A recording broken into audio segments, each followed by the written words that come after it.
Salam sukses, Assalamualaikum warahmatullahi wabarakatuh. Sahabat semua, selamat datang. Kali ini kita akan bahas tentang Wi-Fi 7 yang sudah semarak untuk dibahas.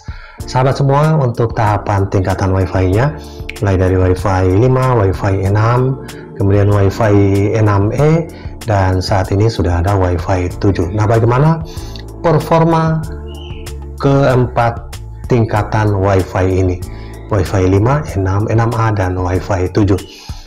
Yang pertama yang saat ini yang masih banyak digunakan oleh pengguna walaupun di Wi-Fi di bawah generasi Wi-Fi 5 di 2,4 GHz, dan saat ini di Wi-Fi 5 yang support 5 GHz yang biasa disebut dengan Wi-Fi AC. Wi-Fi 7 seperti pendahulunya juga support multilink. Multilink itu seperti pada Wi-Fi 5. Jika kita aktifkan Wi-Fi pada 2,4 GHz dan tidak mengaktifkan Wi-Fi 5 GHz, di saat 5 GHz berperforma baik, maka otomatis akan digunakan Wi-Fi 5-nya. Contoh di Orbit Pro H2, jika kita mengaktifkan Wi-Fi 5 lebih baik, maka pada saat kita terkoneksi dengan Wi-Fi 2,4 GHz, SSID dari 2,4 GHz pun tetap bisa berjalan secara otomatis ketika performanya meningkat ke 5 GHz. Ini yang disebut dengan multilink, dan di Wi-Fi 7 ini pun bisa berfungsi dengan maksimal. Wi-Fi 7, keuntungan Wi-Fi 7 yang lain atau plus di Wi-Fi 7 yang lain adalah multi RU. RU itu adalah resources unitnya. Unitnya bisa RU2, RU4, dan lebihnya. Jika support lebih dari 2 RU, maka ini seperti kita menggunakan antena log periodik Huawei dan antena yang lain. Antena yang lain bisa mengandalkan satu atau one driver atau 3 drivernya.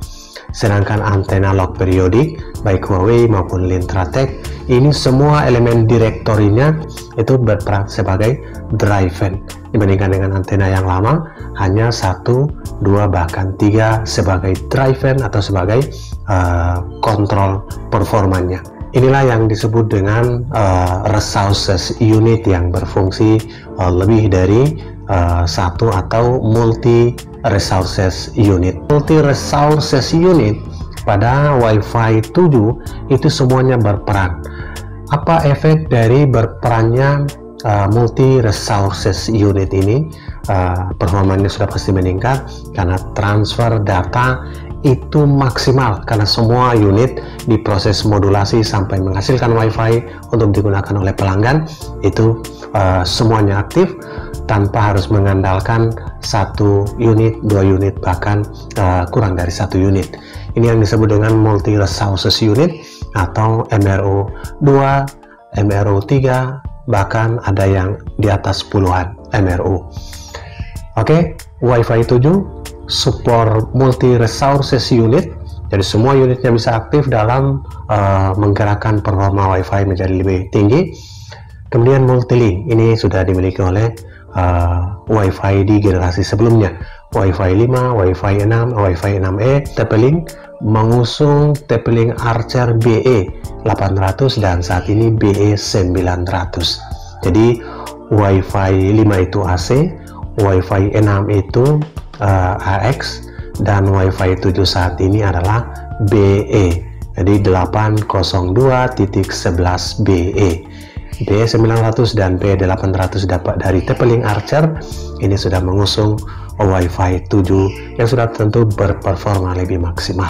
Oke, sebelum device-nya ada di Indonesia, sahabat perlu tahu cikal bakal Wi-Fi 7 dan performa yang akan kita gunakan untuk hotspot Wi-Fi.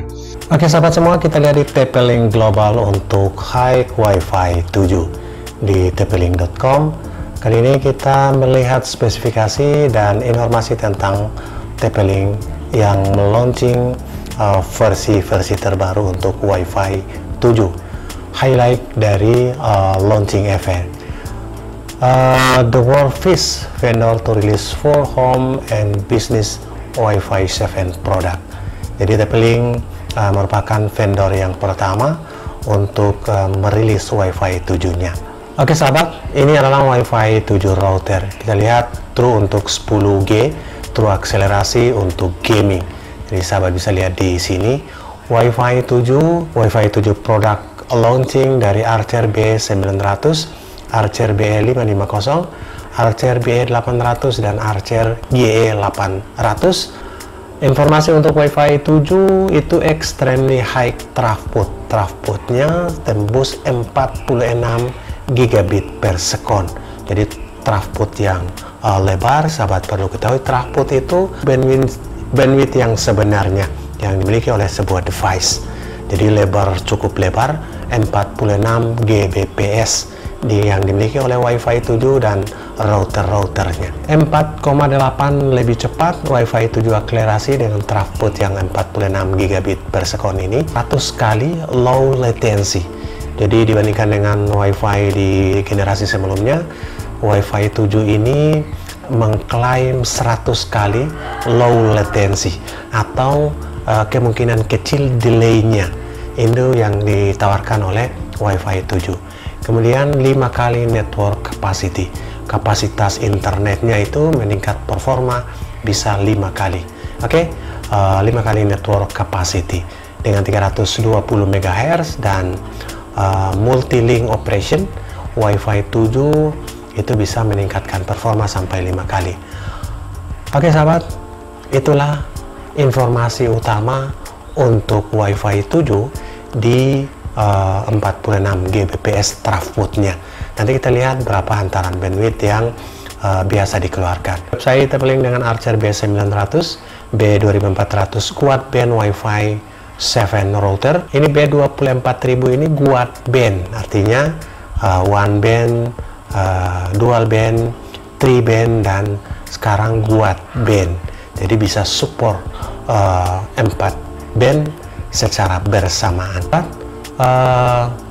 Archer BE900 ini sudah quad band 2,4 gigabit per second Wi-Fi 7, kemudian 2 kali port untuk 10G dan 4 kali port untuk 2,5G. Kemudian touchscreen and LED screen, jadi ada screen untuk touchscreen-nya, kemudian mempunyai 12 kali internal antena. Walaupun tidak kelihatan antenanya di Wi-Fi 7 di BE900 ini, namun antena internalnya sampai tembus 12 antena. Oke, quad band Wi-Fi speed sampai 24,4 gigabit per second karena throughputnya cukup besar. Throughput di 46 gigabit per second. Ini juga support mesh Wi-Fi, home shield, kemudian support VPN, ada private IoT. Jadi support Internet of Things 320 MHz channel. Wi-Fi 7 ini di tahun 2024 akan mulai ramai digunakan oleh pengguna karena akhir 2023 ini akan di launching dan expected pada tahun 2024. Wi-Fi 6 itu di 2019 dan Wi-Fi 5 di 2014. Di antara rank waktu antara 2014 ke 2019 dari Wi-Fi 5 ke Wi-Fi 6 dan 2019 ke 2024 ke Wi-Fi 7-nya. Ini adalah kecepatan 24,4 gigabit per second dari quad band Wi-Fi 7, 6 GHz, kisaran 11.520 Mbps, 5 GHz 1 5760 Mbps, 5 GHz 2 5760 Mbps, dan 2,4 GHz di 1376 Mbps. Oke sahabat semua, itulah Wi-Fi 7 yang sudah tentu support mesh Wi-Fi, IoT, kemudian multi resources unit, dan juga multi-link. Jadi banyak yang terbaru yang bisa support pada device-device Wi-Fi 7 ini. Apapun sumber internet kita, sudah pasti performa lebih meningkat. Sudah pernah kita bahas di salah satu router yang meningkatnya bisa 50-100%, yaitu di Wi-Fi 5 router UniFi ACMS Pro. Di saat kita menggunakan 2,4 GHz router dari ZTE F609 yang 2,4 GHz, kita sambungkan ke UniFi ACMS Pro di 5 GHz dan performanya lumayan meningkat 50%, bahkan speednya bisa 2 kali lipatnya. Itulah performa dari tingkatan Wi-Fi-nya. Apalagi Wi-Fi 7 yang sudah tentu meningkat performanya. Semoga bermanfaat, salam sukses. Assalamualaikum warahmatullahi wabarakatuh.